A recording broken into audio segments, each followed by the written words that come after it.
Another big conversation as we get, only 9 races away from the playoffs is who's in and who's out. And right now, NASCAR's most popular driver, the 9 of Chase Elliott, because of races missed due to injury and a race missed due to a suspension, sits 64 points below the playoff cut line. So it's a very simple question, not a simple answer. Does the 9 make the playoffs? I don't think without a win.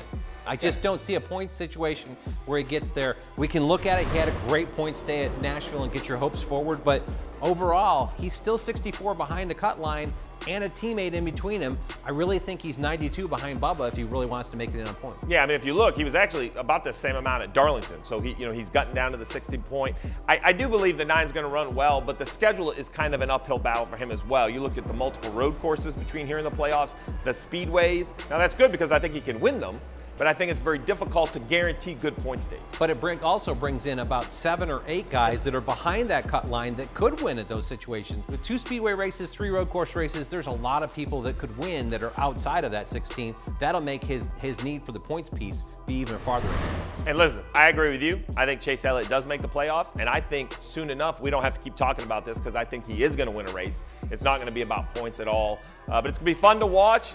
It's always great when the stars, and Chase Elliott said it, he loves the pressure. He wants the pressure, so it's going to be great to see how they respond to the pressure as we go through the summer months. And probably the biggest race of the summer. I know it's the biggest race on NBC. We're excited to have it for the first time in 75 years. NASCAR has never run a street course. That will change this weekend when the NASCAR Cup Series and Xfinity Series tackle the streets of Grant Park in downtown Chicago. You were in the race, calling the race for Jimmy Johnson. So as a competitor, what are you most excited about? What are you most concerned about? Yeah, I'm concerned about the unknown. You've never been there. We're not going to get to see this racetrack until really Saturday morning. A lot of 90-degree corners, pretty high-speed backstretch, a little bit of a right-hander there. And the biggest challenge to me is the bridge coming from 6 to 7. That area to me is really anxious. It's one that I think you've got to work on making sure you got good platform control, you've got good braking stability to make that happen. Yeah, if you haven't seen the map, it involves Lakeshore Drive, Columbus, Michigan, all the famous streets of Chicago. It's 12 corners, 2.2 miles, Xfinity Series on Saturday, Cup on Sunday, concerts in between.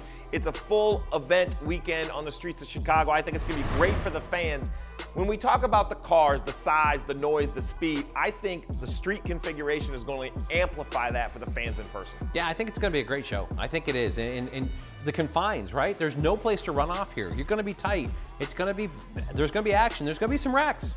You got to figure that because there's no place to run off. But it'll be an exciting show. Well, listen, mistakes will be multiplied, but all that means are the drivers that are able to stand in victory lane.